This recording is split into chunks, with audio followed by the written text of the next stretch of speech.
الله ربنا هو الإله، له من الأسماء ما اصطفاه، الواحد الحي كذا المليك، والملك المالك لا شريك.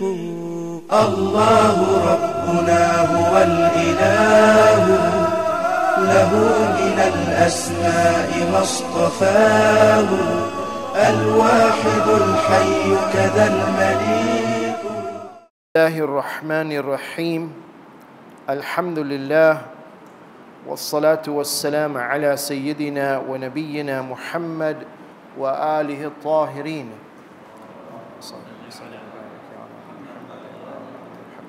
Respected elders, brothers and sisters, Assalamu alaikum wa rahmatullah.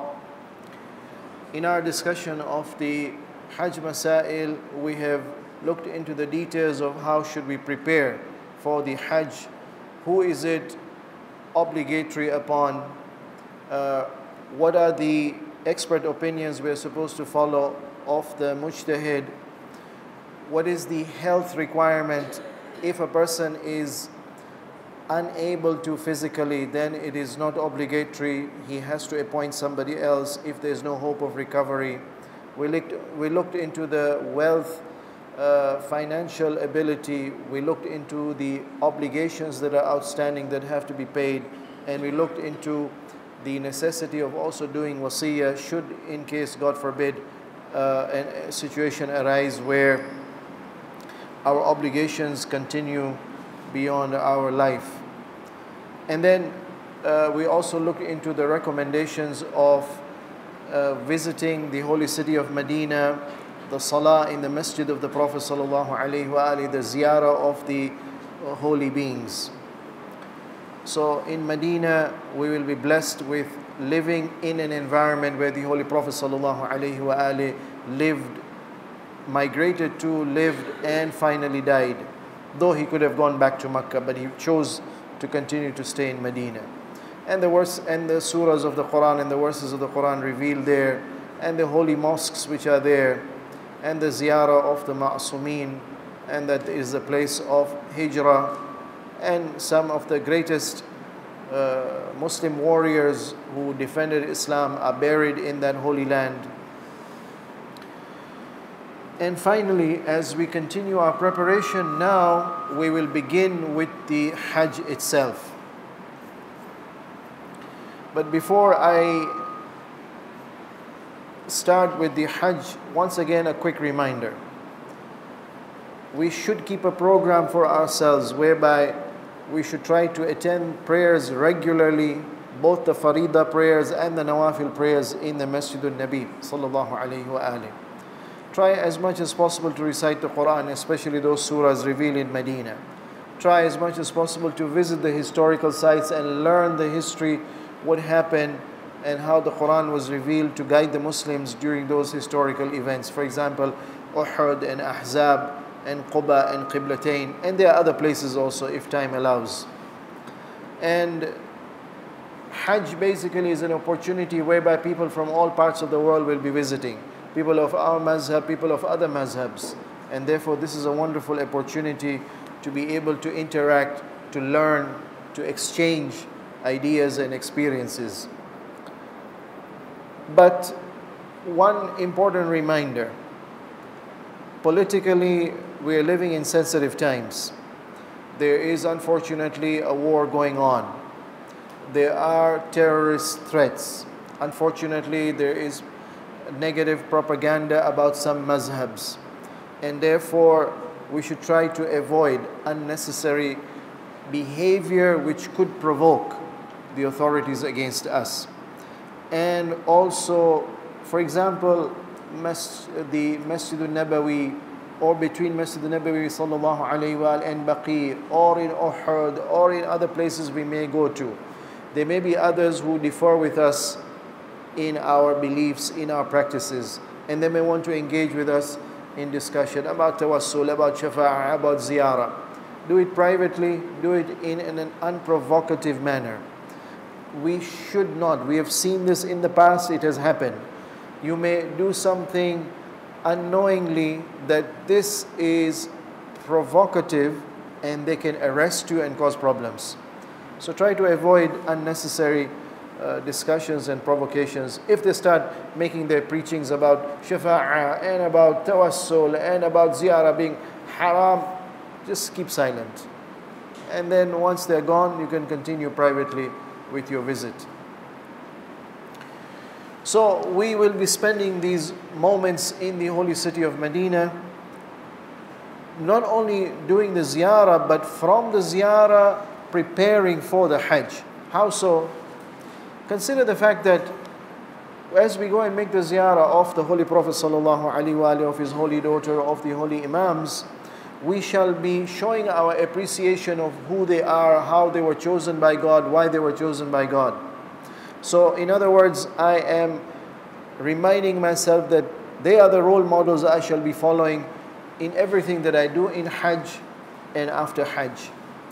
And of course, I'll be showing my love and admiration and the mawadda, which is necessary for the qurba of the Holy Prophet sallallahu alaihi wasallam.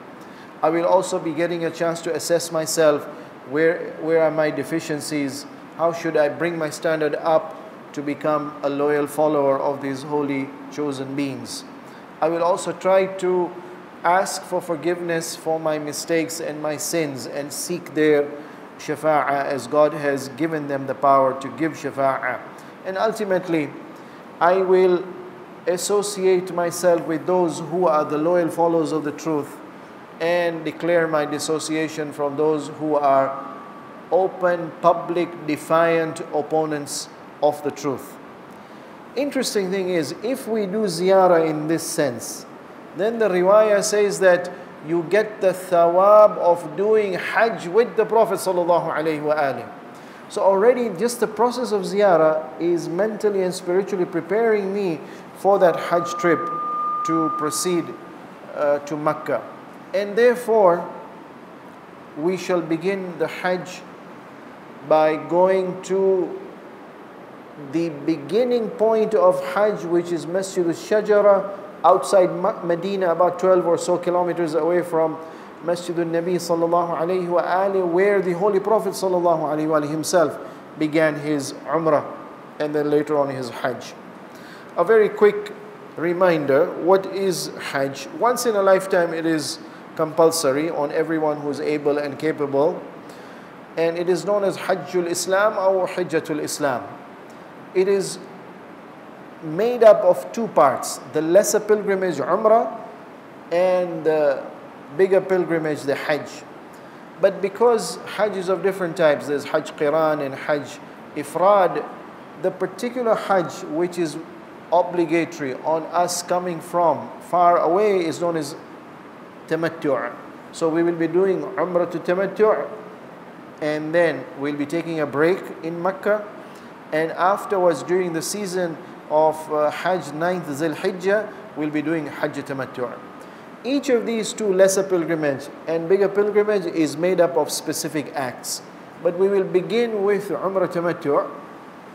So the wajib parts of Umrah Tamattu', number one is we have to enter into the state of Ihram, but not anywhere, at a specifically designated place known as the Miqat, which in the case of those of us who are proceeding from the holy city of Medina will be Masjid Shajara, and preferably to be done at the time and the waqt of Salah.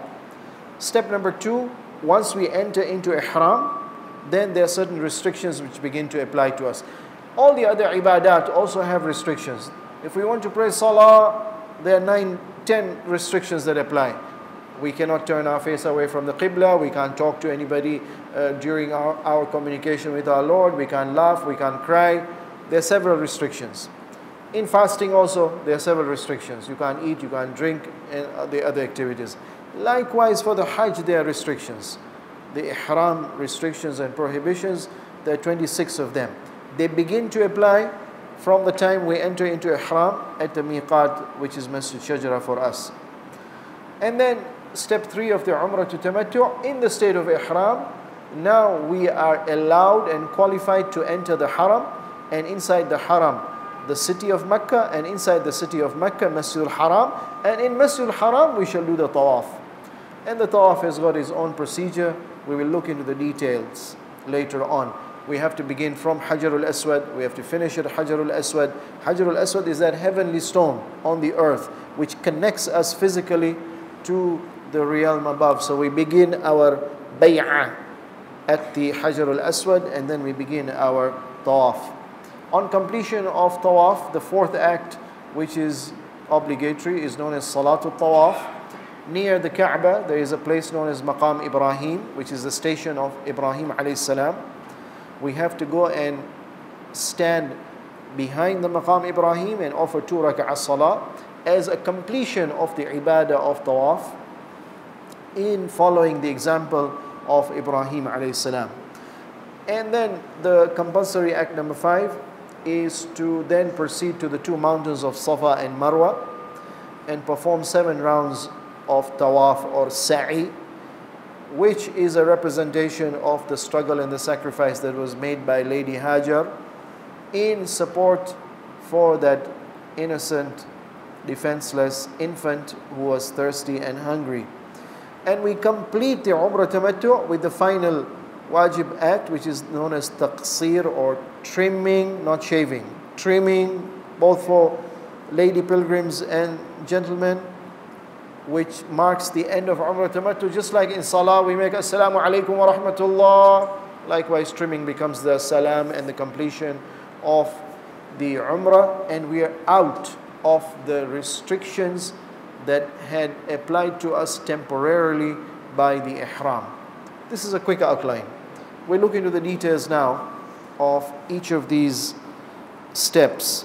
So the first step is to enter into the state of Ihram. But I can't enter into the state of Ihram anywhere I want. I have to go to a specifically designated place known as the miqat. Waqt is the appointed place. And for different parts of the world, it is recommended but not necessary. So if Makkah is down here, if somebody is coming from the north, Medina, then the miqat will be Zul Hulayfa. If you're coming somewhere from the east, so let's say you're coming from Egypt or Syria, Juhfa, or you're coming from the if you're coming from the west, Juhfa, from the east, Iraq, let's say, Dhat al-Irq. If you're coming from Ta'if, Qarn al-Manazil. If you're coming from the south of Makkah, Yemen, for example, Yalamlam. So depending on the point of entry from which part of the world you come, there are different entry points, meaning that this is a central point, and there are different channels to reach God, but ultimately all of us will assemble and unite at one common place in Arafah, inshaAllah. So we proceed to miqat, which has been designated by the Holy Prophet ﷺ for entering into the state of ihram. We cannot enter into ihram anywhere else, either before miqat or cross the miqat and enter into ihram after miqat. We're not allowed to do that. So the 9 places I've already mentioned. This is the aerial view of the miqat for the people of Medina, which is known as Masjid Shajara or Dhul Hulayfa or Abar Ali or Abyar Ali, different names for this geographical location. The point to note is that it's a wide area. There's parking area for the buses. There's a huge corridor surrounding where there are washing facilities for ghusl and preparation for ihram. And then there is the central mosque, the Masjid al-Shajara, with a unique minaret, which is quadrangular. And this masjid has got one middle area, which is the open space. I'll talk about this open space later on. So the most important thing we need to remember is that we cannot go into ihram before or after the miqat. The important thing for us to remember is, of all the different 9 miqats, the best is this one, Masjid Shajara. Kwa nini? Kwa sababu the Holy Prophet sallallahu alaihi wasallam entered into ihram from this point. Not once but 3 times. For Umrah at different occasions. So 6th year of Hijrah he went for the Umrah of Hudaybiyah, but he was blocked. So he came for the qadha of that in the 7th year of Hijrah. Again in the 8th year of Hijrah he did another Umrah. 9th year there was no Umrah. 10th year he came for the Hajj, Hajjatul Wida'. On all these 3 occasions, this is the place where he did the ihram for the Umrah. The 7th and the 8th and the 10th year of Hijrah. Also, this is the place where the other Imams of the Ahlul Bayt alayhimus salam who were resident in Medina also entered into ihram, and the wives of the Prophet, so long as they were alive, also used to enter, and because they stayed and they died in the holy city of Medina, and this is the place where they would enter into ihram from. The riwayah of the Ahlul Bayt alayhimus salam says that Man ahrama qabla al-miqati fala ihrama lah. You enter into ihram before the miqat, your ihram is batil, void. It's just like salah. I want to pray salah to dhuhr before the time of noon. No, it's batil. The time has to come. Likewise for ihram, the place has to come before I can enter into the state of ihram. No, I will enter into ihram after miqat. No, you can't pray dhuhr after maghrib sunset. It's qadha. In the case of ihram, there is no qadha. The moment you realize you have crossed the ihram, the miqat area, immediately when you realize you must go back all the way to the miqat and enter into ihram. Why is it necessary to go to the miqat to enter into ihram? We'll discuss that a bit later on. The procedure of ihram is very simple. There's a particular dress to be worn. That means our daily dress has to be removed, and there's a special dress for Umrah and Hajj to be worn, which is known as the dress of ihram. After we wear that dress, there is a niyyah and a decision to be made. And after the niyyah, now we are ready to enter into ihram by pronouncing and declaring the talbiyah, which the Honorable Ustaz Musa has been reminding us of. Labbaik Allahumma labbaik. So we enter into ihram. We'll discuss all these 3 steps in detail. The male ihram, very simple, 2 pieces of cloth. There is an upper piece which is known as the shoulder cloth, which must cover the shoulder, both the shoulders. Some mazhabs say that you should keep your right shoulder open. In our mazhab, it's not a requirement. And there is a second piece, unstitched piece, which is the loin cloth. So mustahab, but not wajib. In preparation for wearing this dress of ihram for the males, that we should clean our body. Excess hair should be removed from under the armpits, for example. And we should also wash and do the ghusl of ihram. And also mustahab but not wajib to pray salah before the ihram. We'll look into these details later on. How to wear the ihram? There is no specific procedure that we have to follow step by step. No, what is required is for the males, those 2 pieces, wear it in such a way that your loin cloth should cover the lower part of your body. Wear the shoulder cloth in such a way that your upper part of the body is covered. That is, whatever is conventional, meaning you will find the majority of the Muslims wearing it in a particular way. This was how they have learned from the previous generations back right to the time of the Prophet ﷺ. That is the method which is required from us.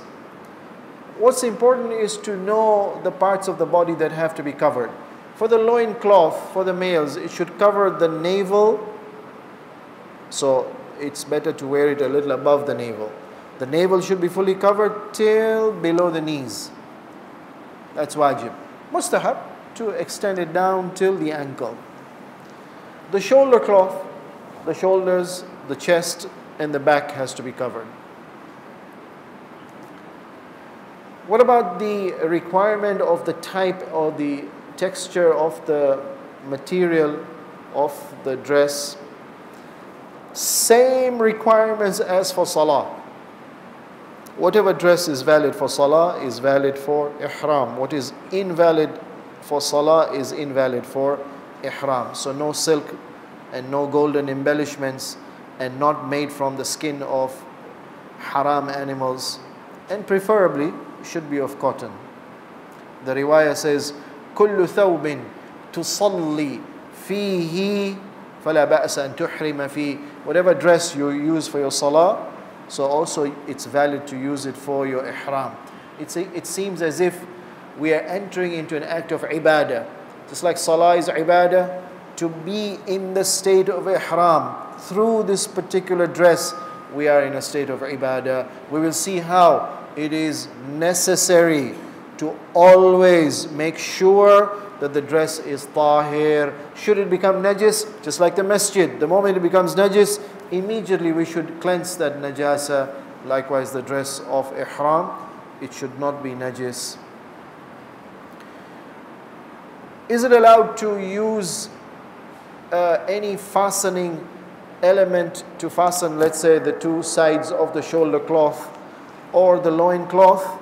Yes, no problem. For the shoulder cloth it is allowed, according to both Marhum Ayatullah Al-Khoi and Hazrat Al-Sistani, but not for the loin cloth. But Ayatollah Khamenei, may Allah protect all our leaders in Maraji', he says no problem, you can use the pin to fasten both the shoulder cloth and the loin cloth. What about covering of the body? How thin or thick should be the cloth material, where just like for salah, it should be able to cover the body and the skin underneath? What about the number of pieces? Basic minimum is 2 pieces. You can't have one long sheet covering your upper part of the body and lower part of the body. No, it has to be 2 pieces. But you can wear more than 2 pieces. So 3 pieces or more, no problem.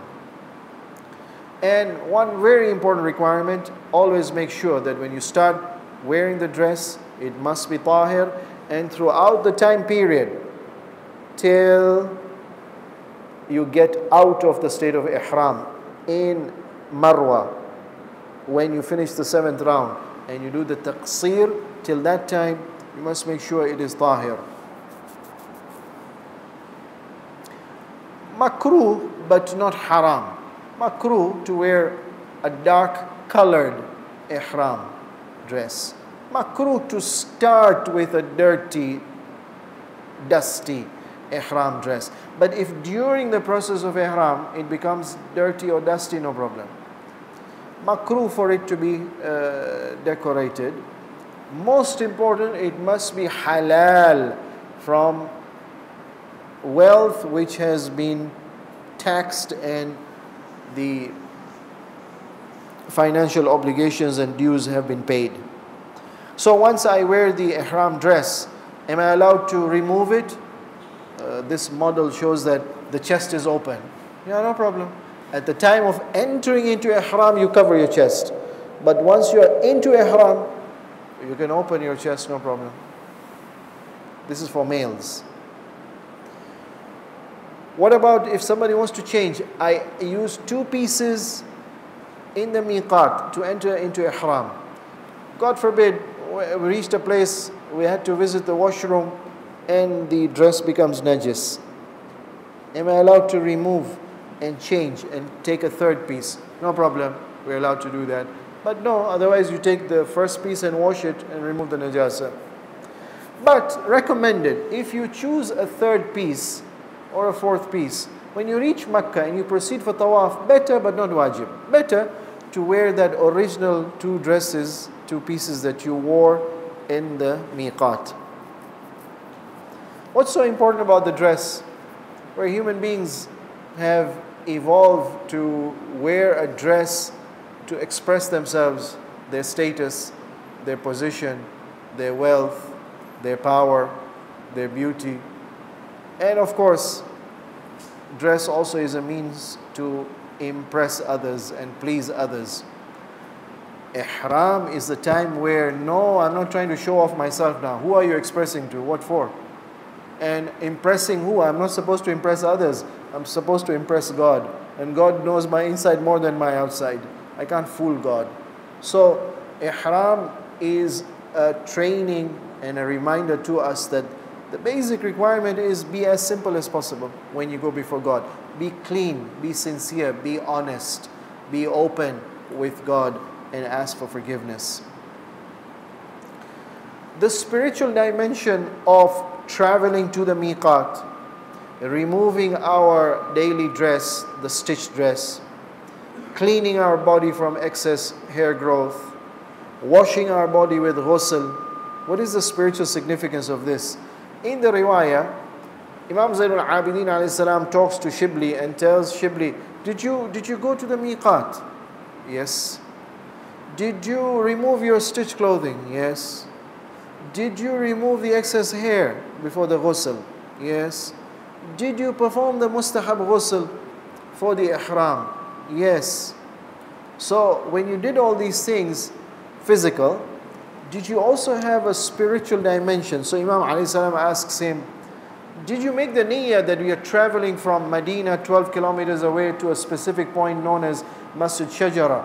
Did you make a niyyah that now I'm beginning a spiritual journey away from a life of disobedience to a life of obedience? نويت أنك خلعت ثوب المعصية ولبست ثوب الطاعة. There has to be a shift in one's mind that now I'm beginning a particular lifestyle where I'll be in total obedience, seeking the pleasure of God and avoiding everything which is displeasing to Him. Shibli, when you removed your stitched clothing, did you make the niyyah that تجردت من الرياء والنفاق والشبهة, that you are now going to avoid all pretensions and ostentations and showing off? Who are you trying to impress? God knows you better inside than you know yourself. Did you make that niyyah? And Shibli, when you remove the excess hair from your body, mustahab, did you also make the niyyah that تنظفت بنورة التوبة الخالصة, with the blade of tawbah you will also remove the spiritual excess sinful growths in your mind and spirit? And Shibli, when you did the ghusl, did you make the niyyah اغتسلت من الذنوب, that now you are washing before you present yourself, not only your body before God in Masjid al-Haram, but also you're going to present your mind and heart before Him, that you are going to before Him in a state of purity from sins. Did you cry? Did you seek forgiveness? Did you remember your sins? Did you feel remorse and sorry for your sinful past? Did you realize that you cannot seek God's approval and pleasure and you're not even bothered that you have actually disobeyed Him in the past? Seek forgiveness sincerely. God is forgiving. That's why He's called us. He wants to purify us and He wants to make us better people. So in Masjid Shajara, known also as Abiyar Ali alayhi salam, Imam Ali alayhi salam used to dig wells. It is reported that there's almost 1,000 wells he has dug. The interesting thing about the digging of wells was that it was not for personal use, for his personal farms. He used to do it for the public. So one of the places where it is reported that he has dug wells, which were there in the past, but right now it is closed down, is Masjid Shajara. So in the past it was known as Abar Ali or Abiyar Ali, the place of the wells of Ali alayhi salam. So in the miqat, we remove the stitched dress and wear the unstitched dress. For women, there is no specific unstitched dress that they are required to wear. The same stitched dress which is required for salah is the ihram dress for women. So there is no more detail. The same rules of salah will apply, salah dress, as for the ihram dress. The second important act in entering the state of ihram is now to make the niyyah. Niyyah, as Allah says in the Quran, وَأَتِمُّ الْحَجَّ وَالْعُمْرَةَ لِلَّهِ, and you must begin and continue and complete your umrah and your hajj for the sake of Allah, because Allah has called you and because Allah has commanded you, and therefore in response to the all-wise, all-knowing, all-merciful, all-kind Lord, whatever you tell me, my Lord, I will accept, and in obedience to your command I have come here. This should be the niyyah. The niyyah is, I want to get closer to God, get the pardon, get protection from fire of hell, get qualification to enter into paradise, become a better person by getting closer to God. So in case, God forbid, there is riyah and showing off for other people and we totally forget God, then no, it is batil. The ihram, the niyyah has to be repeated again. When should the niyyah be made? Not in Dar es Salaam. You can't make the niyyah of Salatul Fajr now. Salatul Fajr is not wajib now. Salatul Fajr will become wajib at Fajr. You can't make the niyyah for ihram now. It's not the time and the place. The niyyah is in the time and the place, which is when we reach the miqat. We can't cross the miqat without ihram. What should be our niyyah for? I'm entering into ihram. Ihram for what, my friend? You can enter ihram for hajj or umrah. No, this is the umrah. The miqat of Masjid Shajara is for the ihram of umrah, not of hajj. Hajj, the ihram will be in Makkah. Alright, so I'm entering into the ihram for umrah. But umrah is of different types. I'm praying salah 4 rak'ah. Qurbatan ila Allah. Allahu Akbar. 4 rak'ah. Which 4 rak'ah? Isha, Dhuhr, Asr. When a particular act resembles different acts, you must specify which one you intend. So you must say, no, it's the umrah of Murtadha or umrah of tamattu'. In this case, it will be umrah of tamattu'. In the case of hajj, unlike salah and unlike fasting, you can do hajj for another person who is living. Yes, salah and saum you can do on behalf of a deceased person. In as much as hajj also you can do niyaba for a deceased. So again you have to specify that is this for yourself or if it's for a sponsor. Normally anytime we say I'm praying salah, Allahu Akbar, is for ourselves normally. If I'm doing it not for myself, I have to specify. Likewise for hajj. I'm entering into ihram for umrah. Labbaik Allahumma labbaik. Wait a minute, wait. But haven't you been sponsored for this umrah? So you're supposed to do it for somebody else. When you make the niyyah, I'm entering into ihram, automatically the default mode is for yourself. If it's for something else, somebody else, you must specify. And if you fail to do it, it's batil. So it's very important to be careful. And then if you're doing it on behalf of somebody else, then you must specify, is it a wajib hajj on their behalf, a mustahab hajj, ihtiyat hajj, precautionary hajj, ma fi dhimma hajj. So I've made the niyyah. Am I supposed to pronounce loudly the niyyah? Or no, I'm allowed to make the niyyah internally and whisper? Or no, mentally I make the niyyah, I go through the wordings. Definitely, just like for salah and for wudu and for saum and for all the other ibadat, niyyah is done in the heart in such a way that if somebody were to ask you, what are you doing here? Wow, King Abdul Aziz didn't,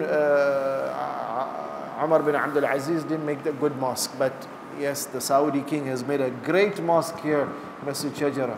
Oh, so you've come to appreciate this mosque here. What have you come to do here, my friend? Hajji. So if you don't even know what you're doing, you don't even have the niyyah. You should be conscious that if somebody were to ask you, you should be able to say, I've come here for entering into ihram. Ihram for what? For umrah. Which umrah? Tamattu'. Why? Oh, for myself. Qurbatan ila Allah. If you know this much, your niyyah is sahih. Lakini, Hajj is a once in a lifetime wajib act. If you make a mistake, then you may have to repeat. So better to be on the safe side, pronounce it. So the pronunciation will be, I'm entering into the state of ihram for the sake of Umrah Tamattu', which is part of my Hajjatul Islam. If I'm a first timer, it will be my wajib and ada, not qada. Or no, if I'm a repeater, then I've already done my wajib once in a lifetime, and now I've come for a second or third or fourth time, mustahab hajj. Or no, it's a precautionary hajj. Mafi is also known technically as mafi dhimma or ihtiyat hajj. I'm not sure about the previous hajj I did. Oh, those days Masael were not clear. Oh, I was not careful in following the Masael. Now I'm learning new things. I'm doubtful. Did I do the past hajj correctly or not? No problem. Make the niyyah that this is my precautionary hajj. I don't know. Was that past hajj sahih? If yes, then this one will become a mustahab hajj. If no, that past one was not sahih, I don't know. Maybe it was not sahih. Then this one will become my wajib hajj. So this is that niyyah. The mafi dhimma, or the ihtiyat, or the precautionary hajj. Or no, God forbid, somebody deliberately and consciously did something in the past hajj which violated and nullified that hajj. As a penalty, they must do a qaza hajj. Well, they have to specify, I've come here for the qaza and not the ada hajj. So I'm entering into ihram for this type of hajj, as starting with Umrah Tamattu'. Is it for myself? Then I don't need to mention anything else. If for somebody else, I must mention who is my sponsor. No, I've not been sponsored. I myself voluntarily want to do it and give the thawab to somebody else. So there's a beneficiary. We'll mention the beneficiary now. Incidentally, it's not necessary if you're doing it for a beneficiary, not as a sponsor, not on behalf of a sponsor. If you're doing it for a beneficiary voluntarily, there's no need to mention it now. You can do it for yourself. Later on completion, you say, oh Lord, the thawab that you're going to give me for this umrah and for this hajj, which is mustahab, I also want to send the thawab to so-and-so beneficiary. The advantage of doing it for a beneficiary is you don't need to mention it here. You can, no problem, but you can also give the thawab later on completion. This is one of those unique features of the ibadah of hajj. And I am entering into ihram for this type of hajj, for myself or for whoever, qurbatan ila Allah, in obedience to God's command. Better to say these things, and in order to make it convenient and easy, the volunteers here will give you a printout, and you can choose the one that applies to you. One more thing. So I am entering into ihram. Ihram means some things are haram. 26 things become haram. Do I need to mention at the time of niyyah that as I enter into ihram, what becomes haram? So like salah. I'm entering into salah for fajr, 2 rak'ah for myself, qurbatan in Allah, and in salah I will avoid talking and turning my face right and left and jumping up and down. Do I need to mention all those things which are haram in salah? Or I'm starting my fast and I shall not eat and drink and all those other things which are haram. Do I need to mention them? No. I'm entering into salah or in fasting or into ihram, and I'll avoid all that which is necessary to be avoided. That's enough. What's the spiritual significance of making the niyyah? Shibli, Imam Zainul Abidin alayhi salam asks, when you went to the miqat and you changed your dress and you did the ghusl and you washed your body and now you're about to enter into ihram, did you make the niyyah for the hajj? And did you finally enter into the state of ihram? So Shibli says yes. So Imam says, well, if you did the niyyah, was it just physical and verbal words that you recited, or was there a change in heart and mind? نويت أنك قد حللت كل عقد لغير الله. Any contractual obligation that you have, God forbid, you were bound to follow somebody else in a sinful way. Did you break all those bonds before you bonded to God? Niyyah is a commitment that I'm going to follow God and God alone. You cannot make a niyyah to follow God and in the back of your mind, yes, but if my boss or if my husband, or if my wife, or whoever forces me and persuades me and convinces me, or if my peers pressurize me, I will follow them, I'll commit the sins. No, this is not a true, complete niyyah. Shibli, did you make this intention to cut off all commitments to anybody other than God? And yes, when you entered into ihram, 26 things become haram, yes. But the list of all the haram acts which God has prohibited us is not 26. Outside Hajj is this more than 26. Did you make the niyyah therefore, everything else that God has made haram, I will really and truly and earnestly consider as haram. نويت أنك حرمت على نفسك كل محرم. So now we have removed the stitched clothing and entered into the dress of ihram. Yes, we've made the niyyah. But before we enter into ihram, there's one final act to be performed, and that is the talbiyah. Labbaik Allahumma labbaik. Just like salah. I've worn the dress of salah. I've gone to the masjid. I'm standing facing the qibla. I've made the niyyah. But so long as I've not done the ihram, the takbiratul ihram, I'm not in salah. Well, likewise here, there's something to be pronounced to make us enter into the state of ihram, and that is the talbiyah. Lakini, before doing the talbiyah, mustahab to do salah. Which salah? Preferable wajib salah. The Holy Prophet ﷺ traveled to the miqat at the time of dhuhr. So he prayed salatul dhuhr and then he pronounced the talbiyah and entered into ihram. So the fatwa is that any wajib salah, maghribain, fajr, dhuhrain, at that time preferable. But not necessary. You can go at any other time. But still preferable, make a 2 rak'ah salah, 6 rak'ah salah, salatul ihram. Kwanini, Shibli. Shibli is asked, and Imam alayhi salam explains to him. I will explain briefly, but just a quick reminder about ihram. Mustahab, not only to remove the excess hair growth, but also to trim the hair and the nails. Mustahab to do the ghusl. Or incidentally, there are several ghusls which are applicable. None of them is wajib. They're all mustahab. But they are applicable at different stages in our journey. Unfortunately, in modern times, our journey is not slow, it's very fast. In the Prophet's time, it took 8 days to go from Medina to Mecca. In our time, it will take 8 hours only. We're already in Mecca, without any particular stops. So we will not get time for doing ghusl of haram. When you enter the haram, which for us approaching from Medina will be Masjid Bi Aisha, Masjid Tan'im. We won't be stopping there. But it's mustahab to stop there and do ghusl. Or when you reach the city of Mecca, we'll be just entering Mecca and going to the building straight away.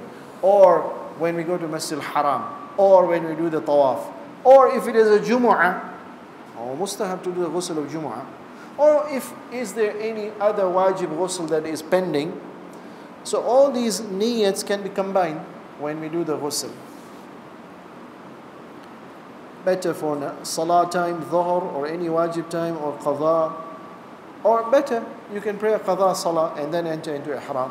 Or a mustahab salatul ihram, 6 rak'ah. If you can't, then 2 rak'ah. Mustahab in this salah of the ihram to recite Surah Tawheed in the first rak'ah and Kafirun in the second rak'ah. Mustahab also to make a dua of the niyyah. And mustahab to wear this particular dress and then to pronounce the talbiyah. Makruh to wear a black dress, makruh to wear a dirty or decorated. We've already looked into this. Makruh to apply a dye. Hina in itself may be mustahab, but to apply it at a time period such that its effect is going to remain till the time you enter into ihram, makruh, it's not haram. Likewise, any other dye, you want to apply a hair dye or a beard dye, no problem. You can do it even if the color is going to remain till you enter into ihram, but it's makruh. So Imam alayhi salam asks Shibli, did you go to the miqat Masjid Shajara? And did you pray those 2 rak'ah salah, mustahab, before you enter into ihram? And Shibli said, yes. So Imam says, but then, when you went to miqat, did you make your niyyah now you are beginning your journey whose destination is to get close to God and make the ziyarah of God in the house of God? This is not an ordinary journey. It's not a journey to just go and visit the modern architecture in Mecca, to see the geography of Mecca, to see other people. These are all secondary. The primary goal, did you make the decision, I'm going to the presence of God. Am I ready for that presence or not? نَوَيْتَ أَنَّكَ بِنِيَّةِ الزِّيَارَةِ. You're going for the ziyarah of your Lord. Shibli, did you pray those 2 rak'ah salah? Mustahab, but did you pray them?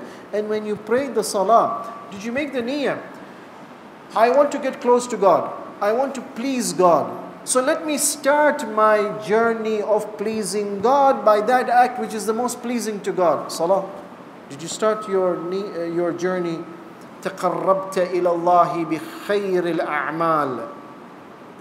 Finally, after wearing the right dress and making the niyyah, now we're ready to enter into the state of ihram, and that is by pronouncing the talbiyah.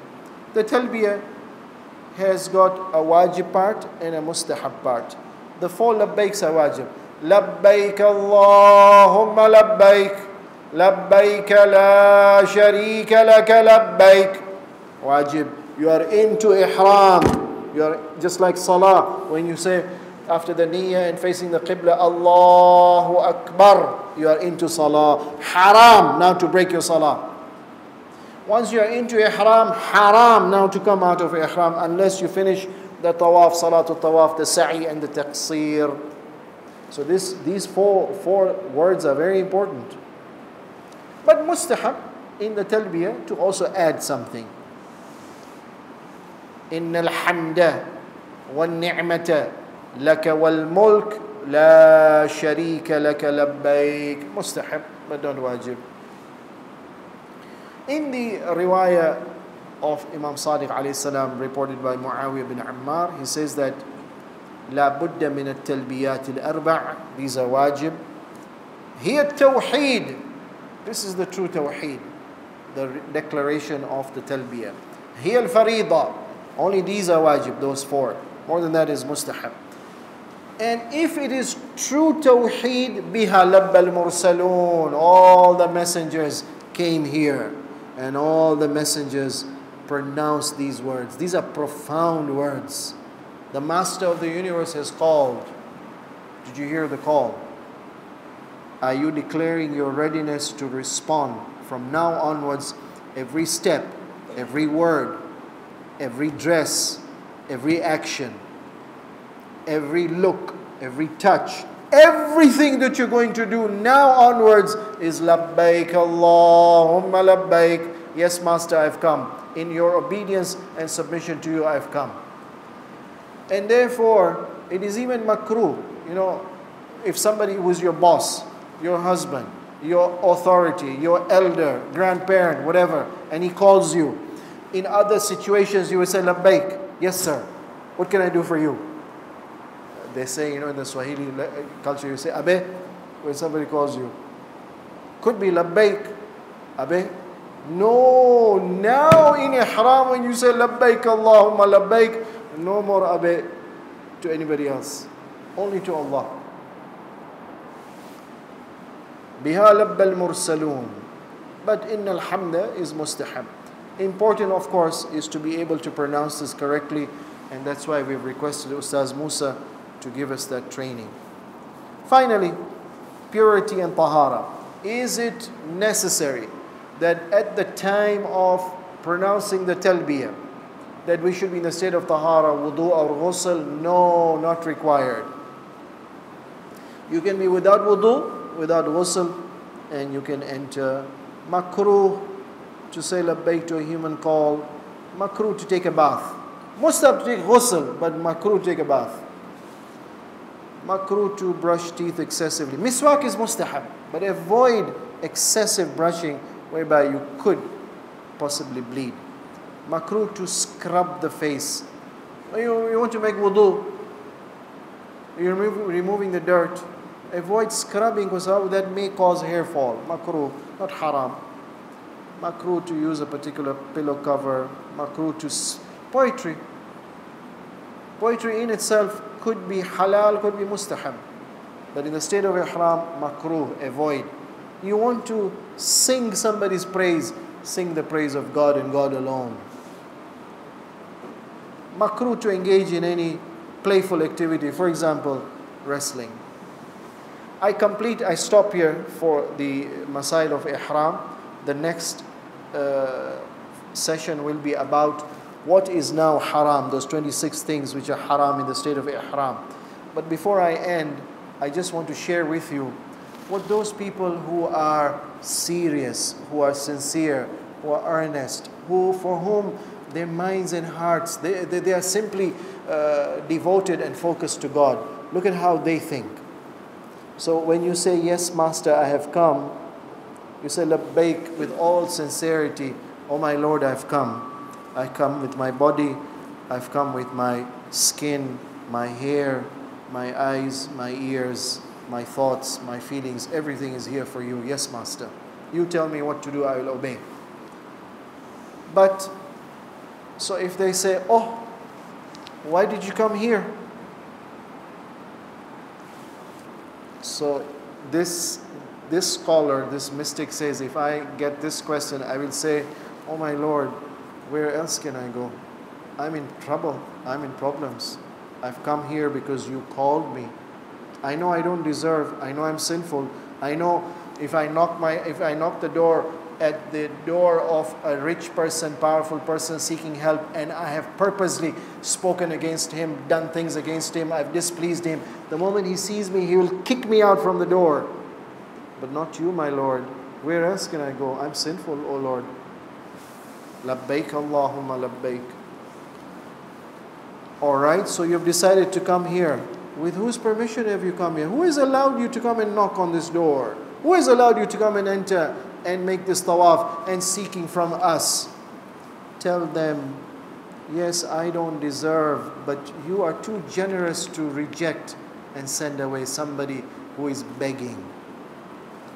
And if you're told, so you've decided to come now, where were you all this time? How come you delayed? Why didn't you come before this? Tell them, Lord, I'd lost the path. I didn't know. I was too busy. I had forgotten. And if they say to you, so you come here and you think we should answer you, what have you brought? What makes you think you deserve to be even listened to? What do you think? Why should we tell the angels to even listen to you and answer your prayer? To even reward all the activities that you do? What makes you think and expect our response? What have you brought? Say, oh my Lord, I've got nothing. I'm a broken man. I've got one thing which you like, and that is my heart is broken. Inside, I am helpless. Inside, I am hopeless. There's nowhere else I can go. And you love those people who are broken-hearted. Let's pray to Allah to be able to feel these things and to think these thoughts and then say, Labbaik Allahumma labbaik. Assalamu alaikum wa rahmatullah. Is there any question or clarification, please?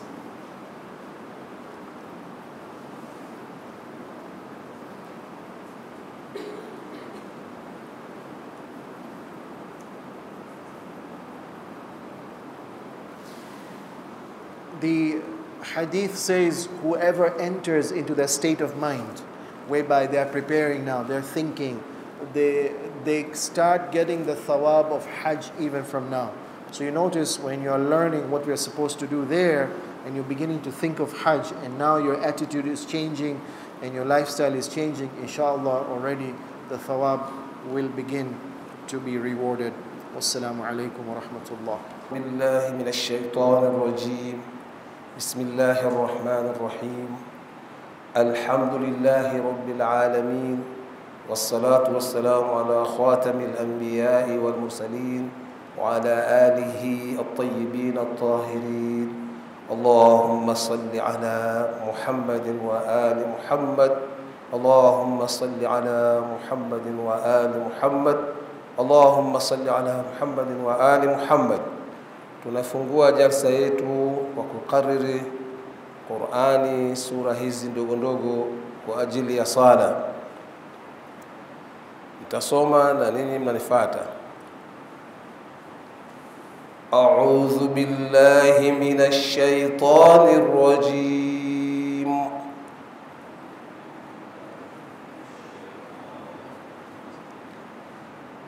Bismillahir rahmanir rahim.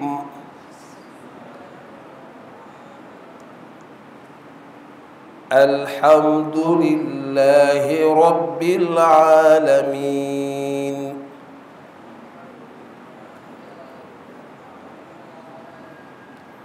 Ar-Rahmanir Rahim. Maliki yawmiddin. Iyyaka na'budu wa iyyaka nasta'in.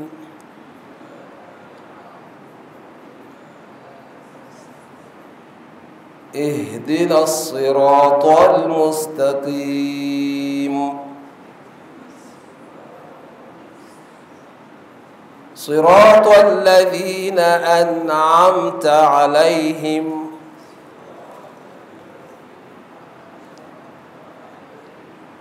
غير المغضوب عليهم ولا الضالين.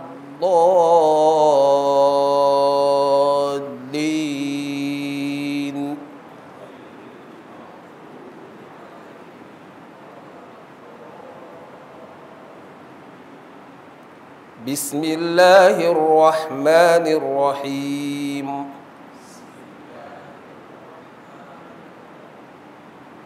قل أعوذ برب الناس ملك الناس إله الناس من شر الوسواس الخناس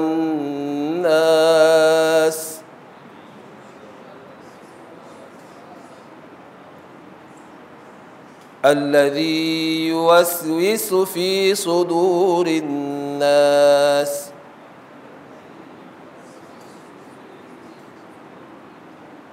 من الجنة والناس.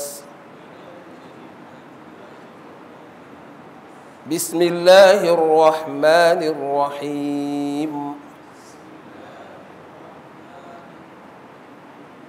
قل هو الله أحد الله الصمد لم يلد ولم يولد ولم يكن له كفوا أحد. Tunaingia kidogo katika talbia. لبيك اللهم لبيك لبيك لا شريك لك لبيك إن الحمد والنعمة لك والملك لا شريك لك لبيك لبيك اللهم لبيك لبيك لا شريك لك لبيك إن الحمد والنعمة لك والملك لا شريك لك لبيك.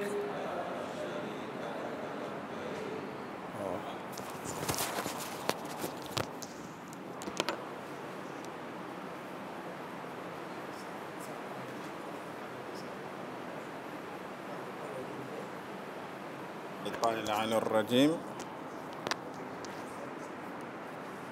بسم الله الرحمن الرحيم. Arabic inatofautiana sana ya Qur'ani, yani ya rule, alafu na Waarabu wenyewe wana lahja yao ile wanaita ni fusha kuliko ya rule. Mfano anapokuambia when, utafika kule anakuambia when taro, unenda wapi, when taro. Asa hiyo when sana inatumika sana kule. Min when, and min when, where are you from? Asa kwa Kiarabu ya kimasomo tunasema aina anta, min aina. Ijapo Qur'ani nayo imetumia masalan aina tadhhabun. Asa Waarabu sawa, Qur'ani imesema, wao wanasema when taruhuna, when taruhuna. Sasa kumbe sokoni kule Arabi Saudia wanatumia sana when. Sasa kuuliza hali shnu nek, yani shnu nek, shunu vipi. Sasa Kiarabu kenyewe kia grama wanakuambia kaifa. Sasa wao hawatumii kaifa, wanatumia kaif, yani kama vile shortcut, kaifak, kaifak, shununek, shununek, when roh, yani unakwenda wapi. Yani lahaja yao yanaenda faster. Yani wewe mwenyewe unajitetea, ma takul, unasema nini, ma takul, shu takul, unasema nini. Asa bahati mbaya utamwambia when mahali istiraha. Niliwahi kufundisha juzi wa kuuliza aina makanul istiraha. Sasa wao wanakuambia when mahali istiraha, when mahali istiraha, wapi sehemu ya kupumzika, when mahali istiraha. When bab khuruj, when suq, when haram. Sasa kwa hivyo hiyo neno when inatumika sana, ima kukuuliza ni wapi, kukuuliza unenda wapi, kukuuliza unataka nini.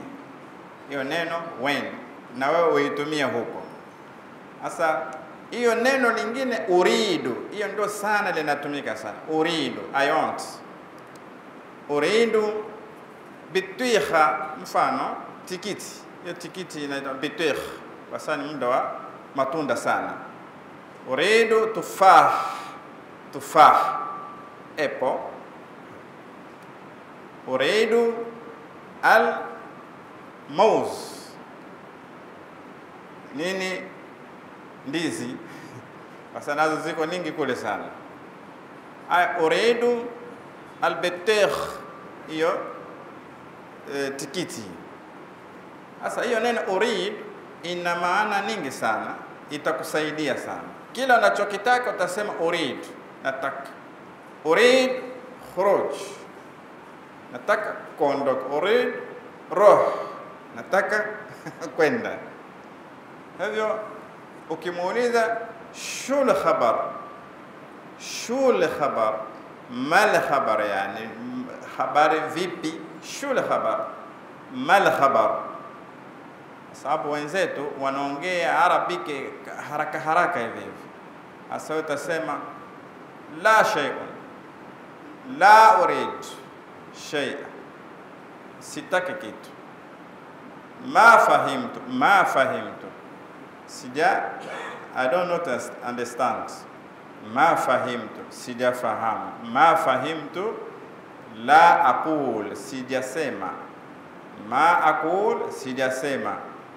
Sasa ukisema kama niliwahi kusema pale kwenye tawaf, niliwahi kusema na repeat sasa lugha inayotumia kule. Mimi nilisema lugha ya kifasaha.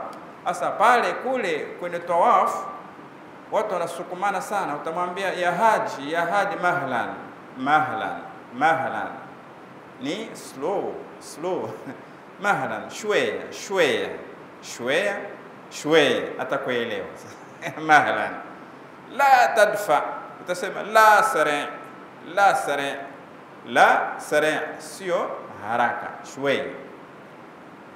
Sasa utasema at-tawaf huna, hapa ni tawafu. Sasa tunasema ni huna, wao wanasema ni hina. Anakuambia taala hina. Sasa ukimwambia andika hiyo hina, anakuandikia huna. Sasa kwa kutamka anatamka hina. Sasa ndio tofauti iliyoko kule. Alafu utamwambia ana roh, lakini sivyo, ungesema ana aroh. Sasa kumbe mimi nakwenda. Sasa wewe unamwambia ana roh, anakuelewa yeye mwenyewe, anakuelewa. Kumbe yeye mwenyewe anatumia hivyo, ana roh, mimi naenda. Alma, hiyo madi inatumika sehemu yote. Masmuk, hiyo inatumika sana, kwa sababu ukipotea pale wanakuuliza masmuk, kama ni wewe ni Ali, masmuk.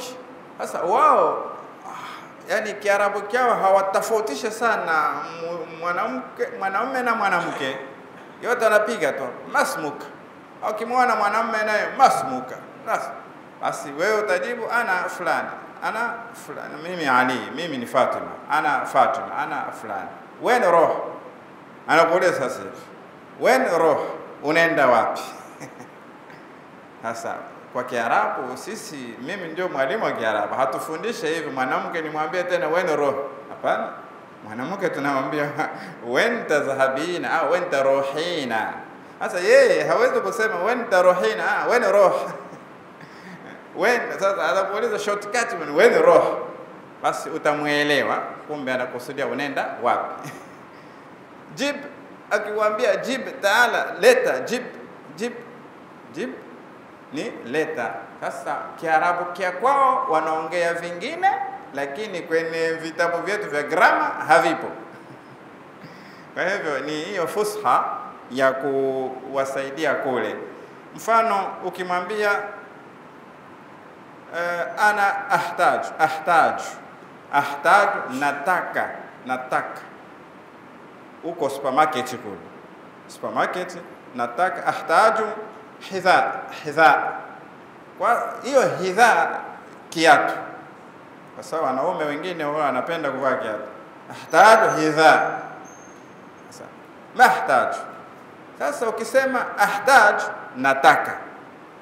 Sasa mahtaju, sitaki, kwa sababu unapika shortcut. Mahtaj, sitaki, ni ahtaju kwa kifasaha. Sasa ukisema shortcut mahtaju, hata kuelewa hapa. Haya, sasa ukitaka kusema hali yako vipi, shnunek, utamwambia shnunek au shunu. Sasa atakuelewa yeye mwenyewe vipi. Shuf, sasa hiyo neno shuf, tizama. Sasa kwa Kiarabu fasaha hatuitumie kwenye vitabu vyetu vya grammar. Sasa ni kwenye kuongea ndio shuf, tizama, ona. Sasa kumbe kwa Kiarabu fasaha anakuambia ni unzur, tizama, lakini wao watakwambia ni shuf. Shufta kif, sasa unaona vipi? Shufta kif, shufta kif, yani shufta kif. Kwa hivyo ni lugha iliyokuwa makini sana, lakini afadhali kuna caravan iko fiti, lugha yote mtakuwa nayo ni karibu sana. Akina mama, mfano nataka kwenda wapi sokoni, kama niliwahi kusema roh ma'rad, badala uongee Kiarabu kile kia fusha kia kwenye vitabu, utasema tu roh ma'rad. Ma'rad ni supermarket kule Sabasaba. Ma'rad. Hasa taxi utawaambia ujra kam, basi watakuelewa kutokana na lugha yao haina ya rule ya kuongea tu bila tunasema sisi ni i'rabu. Kwa hivyo utamwambia ma shuftu sijaona. Sasa hiyo neno shuftu utalisikia sana kule, ma shuftak, sijakuona. Sasa sijakuona, lakini kwa fasaha yenyewe tungelitumia mara aituka. Au wengine wale Kiarabu wanamuona Mwafrika wanamsaidia na Kiarabu, mara aituka, sijakuona. Lakini Waarabu wenyewe kama sawa atakwambia ma shuftuk, sasa sijakuona. Je, sasa ukitaka juice utasema ahtaj asir. Jib asir, ahtaj asir, nataka juice asir. Kwa sababu ukishafanya tawaf, mtu ameshachoka, labda caravan, wengine huwa anakuwa wanabaki nyuma sana, wewe uko nje pale, juice ziko nyingi pale, unasema ahtaj hadha, utaisharia tu hadha, atakuonesha shunu nini, nasema hadha, basi ni nini, asir. Anakupa bikam, namwambia tu shortcut bikam kwa ngapi, nampa. Au atakwambia hela zake kwa English, kwa sababu sana huwa kwa ajili ya hela wanatumia kwa English, au watumia kwa Arabic. Ukiingia kwenye Arabic itakuwa ni mambo mengi sana. Je, sasa niliwahi kusema kama uko kwenye restaurants, kuna chakula unakihitaji, unasema shortcut urid taam, nataka chakula, urid taam. Sasa chakula niliwahi kusema wengi wetu wanapenda pilipili, mfano utasema full utauliza when full iko wapi, pilipili iko wapi, khuz, nakwambia khuz maana yake chukua, take. Basi tutakuwa tunaelimishana hivyo machache kutokana na muda wenyewe uliopanga. Inshallah tunaendelea kuwatakia hija njema na Mwenyezi Mungu aupa tawfiq wa muwe mahujaji fil mustakbal. Wa akhir kalamina anil hamdi lillahi rabbil alamin.